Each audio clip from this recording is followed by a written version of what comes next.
No vídeo de hoje eu quero falar o que acontecerá com os países com moeda fraca na nova ordem monetária. Então, se você curte o conteúdo do canal, já deixe seu like, clique no sininho, inscreva-se no canal e fique à vontade na seção dos comentários. Então, basicamente, o que está acontecendo no mundo inteiro, nos países que adotaram a moeda fiduciária, que são praticamente todos, basicamente, a destruição do poder de compra da população em benefício dos governantes, dos políticos e dos burocratas via efeito Cantillon. Então, para quem não sabe, o efeito Cantillon mostra que a inflação ela acontece de forma heterogênea na economia e as pessoas que são mais próximas da impressora, de juros subsidiados, os amigos do rei, tendem a se beneficiar nesse processo, pois vão ser os primeiros recebedores do novo dinheiro, e as pessoas que estão mais distantes aí desse sistema de impressão de dinheiro vão acabar pagando a conta via aumento de preços pela a inflação, certo? Então é isso que está acontecendo, o dólar já perdeu mais de 97% do seu poder de compra,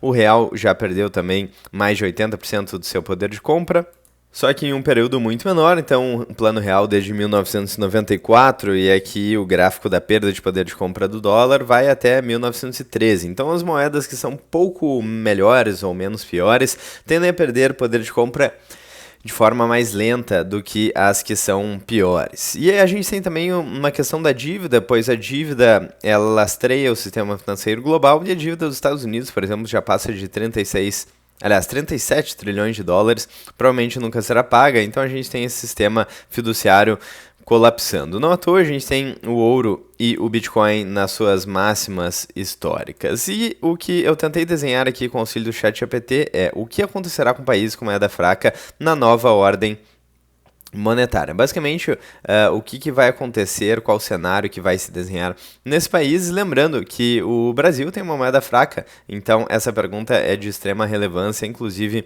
para nós. Então, basicamente, o mundo está mudando de base. Estamos saindo de um sistema fiduciário inflacionário, centralizado em poucos emissores, como Estados Unidos, Banco Central Europeu e China, e caminhando para uma nova ordem monetária, que é mais multipolar, mais descentralizada e mais escassa. Lembrando, isso aqui a gente está supondo, a gente não tem como prever o futuro, e esse vídeo aqui não é uma dica de investimentos, então você não precisa acreditar em nada que eu falo, pesquise, analise os dados e tire suas próprias conclusões. Mas o fato é que nesse cenário, então, os países com moeda fraca estão com a corda no pescoço. Bom, ponto número 1, então, moeda fraca como sinal de derrota. Moedas fracas não são apenas voláteis, mas são sintomas de doenças estruturais, como déficit fiscal crônico, dívida pública explosiva, como eu já mostrei aqui anteriormente, inflação alta, como eu já mostrei aqui anteriormente, inflação real, expansão na base monetária, perda de poder de compra, no caso, é uma consequência ceteris paribus, ou seja, tudo mais constante, certo? Mas enfim, aqui eles estão usando o IPCA, o CPI, também conhecido como CPI, como uma medida da inflação, mas na verdade ele mede a variação de preço de uma cesta de produtos, e isso é uma consequência da inflação real, que é a expansão da base monetária. Mas enfim, dito isso, vamos seguir aqui. Inflação alta, falta de confiança institucional, população dependente do Estado, corrupção, instabilidade e fuga de capitais. É muito do que a gente está vendo hoje aqui no Brasil. Então a moeda é termômetro da saúde econômica e muitos países estão febris há décadas. Ponto número 2. O fim do dólar como âncora.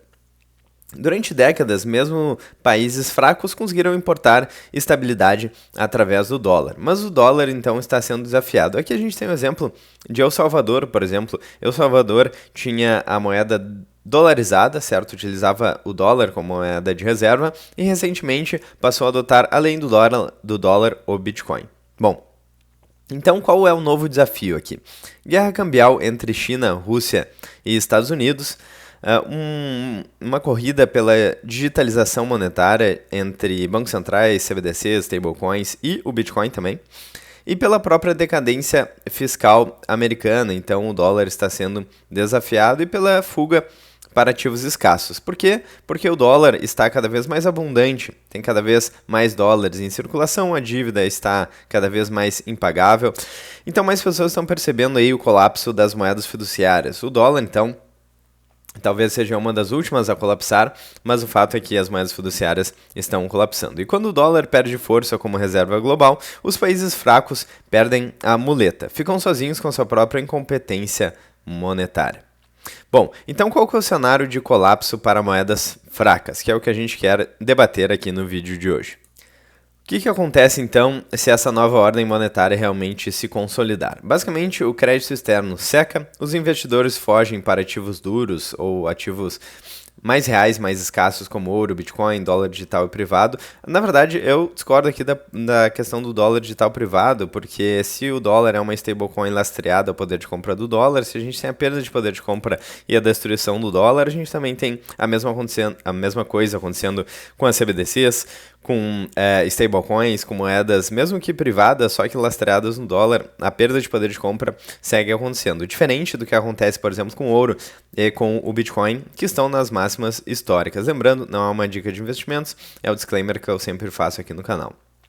Bom, então o custo das importações também pode disparar, a população pode começar então a dolarizar por baixo, com criptos, stablecoins ou papel moeda, e o Estado reage com controle de capital, impostos e censura financeira. Bom, então esse é o cenário aí do que pode acontecer nesse novo cenário, nesse novo paradigma financeiro. Basicamente, as pessoas percebendo a inviabilidade do sistema atual da dívida e da inflação das moedas fiduciárias e fugindo para ativos escassos como ouro, dólar e outros, né, bons empreendimentos.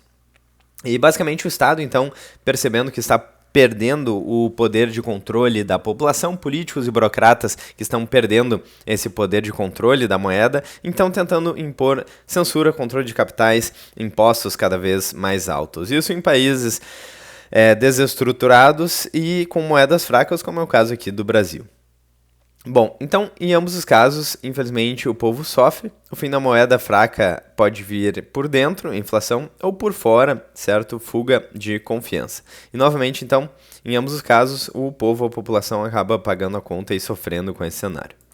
Dito isso, então, existem dois caminhos possíveis. O primeiro caminho, o do controle. O governo dobra a aposta, censura, controle cambial e repressão a criptomoedas. Emite a CBDC, a moeda digital de Banco Central, Central Bank Digital Currency, para controlar gastos e monitorar os cidadãos. E tenta salvar o sistema por decreto. Resultado, estagnação, miséria, autoritarismo e fuga de cérebros.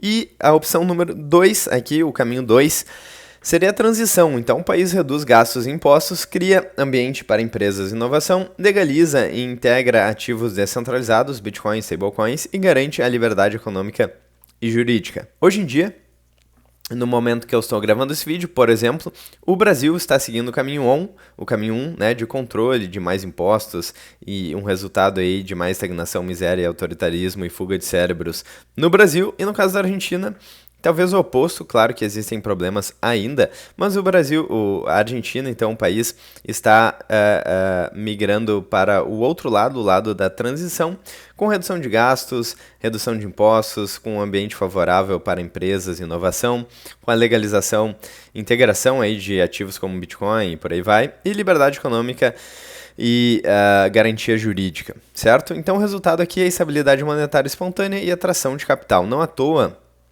a Bolsa da Argentina, o índice aí, o ETF da Argentina, se valorizou mais de 100% em dólar. Então, por exemplo, eu vou pesquisar aqui o ARGT, se eu não me engano, que é o ETF da Argentina.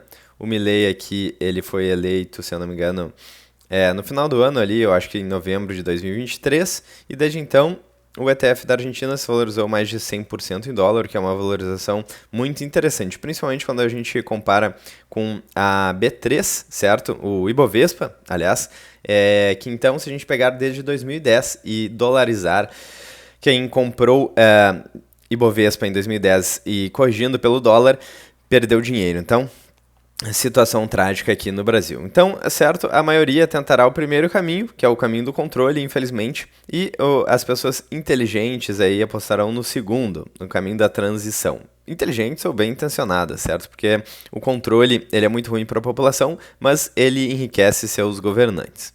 Bom, qual que é o papel do Bitcoin, então, na nova ordem? O Bitcoin não é uma solução mágica, é a nova...